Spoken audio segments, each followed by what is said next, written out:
क्या आपको पता है दुनिया का सबसे बड़ा धार्मिक पर्यटन केंद्र कौन सा है? सालाना वहाँ कितने पर्यटक आते हैं? चलिए जानते हैं। नंबर 3 पर आता है वेटिकन सिटी, जहाँ पर 90 लाख सालाना पर्यटक आते हैं। नंबर 2 पर आता है मक्का, जहाँ पर 2 करोड़ सालाना पर्यटक आते हैं। और नंबर 1 पर आता है अयोध्या धाम, जहाँ पर 5 से 10 करोड़ पर्यटक आने का अनुमान है। यहाँ आपको यह भी बता दें कि अगर भारत के घरेलू धार्मिक पर्यटन स्थल की बात करें तो नंबर 3 पर आता है माता वैष्णो देवी, जहाँ पर 80 लाख सालाना पर्यटक आते हैं। नंबर 2 पर आता है तिरुपति बालाजी, जहाँ पर 2.5 करोड़ सालाना पर्यटक आते हैं। नंबर 1 पर आता है अयोध्या धाम, जहाँ पर 3.5 करोड़ या इससे ज़्यादा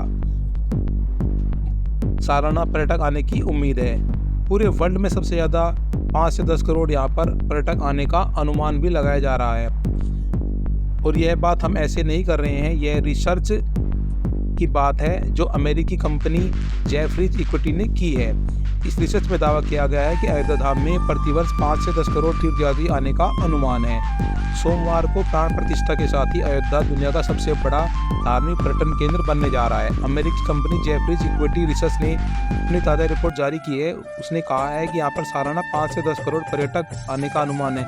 इस रिपोर्ट के मुताबिक अयोध्या तीर्थयात्री आगमन के मामले में सभी घरेलू आध्यात्मिक केंद्रों को पीछे छोड़ने जा रहा है। रिपोर्ट में कहा गया है कि इंफ्रास्ट्रक्चर की अच्छी सुविधा होने के कारण अयोध्या बड़ी संख्या में पर्यटकों को आकर्षित कर रहा है। रिपोर्ट के मुताबिक अयोध्या में मंदिर निर्माण से लेकर अन्य इंफ्रास्ट्रक्चर के विकास पर 50,000 करोड़ रुपए खर्च किए जाने हैं। अकेले 1800 करोड़ रुपए केवल राम मंदिर के निर्माण पर खर्च किए गए हैं। 1450 करोड़ रुपए लगाकर अयोध्या एयरपोर्ट के पहले चरण का काम पूरा किया गया है और इस प्रकार के तीनों टर्मिनल का निर्माण कार्य किया जाना है। अभी सालाना 10 लाख तो दूसरे चरण का काम पूरा होने के बाद सालाना 60 लाख हवाई यात्री अयोध्या से आसानी से आ जा सकेंगे। 240 करोड़ रुपए के निवेश से रेलवे स्टेशन का कायाकल्प किया जा रहा है। 1200 एकड़ में बने 22 अरब की लागत से ग्रीनफील्ड टाउनशिप का निर्माण प्रस्तावित है। अयोध्या की तरह दुनिया के अन्य तीर्थ स्थलों के पास इतने बड़े पैमाने पर इंफ्रास्ट्रक्चर की व्यवस्था नहीं है। भारत के कई तीर्थ स्थलों के पास इंफ्रास्ट्रक्चर की सुविधा नहीं होने के कारण सालाना 10 से 30 लाख तीर्थयात्री पहुंचते हैं। अभी जीडीपी में पर्यटन की हिस्सेदारी 6.8% है।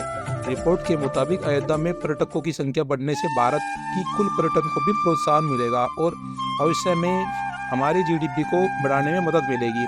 वर्ष 2018-19 की जीडीपी में पर्यटन की हिस्सेदारी 194 अरब डॉलर थी, जिसके बाद 2032-33 में बढ़कर 443 अरब डॉलर पहुंचने का अनुमान है। अभी देश की जीडीपी में पर्यटन की सरकारी हिस्सेदारी 6.8% है, जबकि चीन, अमेरिका और अन्य विकसित देशों में जीडीपी में पर्यटन की हिस्सेदारी 8% से अधिक है। अभी वर्तमान में अयोध्या में 73 नए होटल का निर्माण पाइपलाइन में है। IHCL मेरठ इंटरनेशनल होटल की चेन भी निर्माण के लिए करार कर चुकी है। ITC भी संभावनाएं तलाश रही है और ओयो ने 1000 कमरे अपनी चेन में जोड़ने का फैसला किया है। इंडिगो दिल्ली, अहमदाबाद व मुंबई से अयोध्या के लिए फ्लाइट की घोषणा कर चुका है।